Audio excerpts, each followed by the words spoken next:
So'rab qolamiz.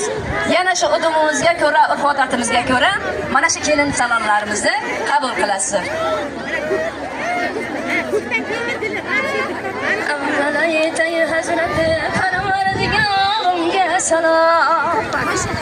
Jumlalarni yaratgan mehribonimga salom. Jumlalarning atosi hamon sayirdilar.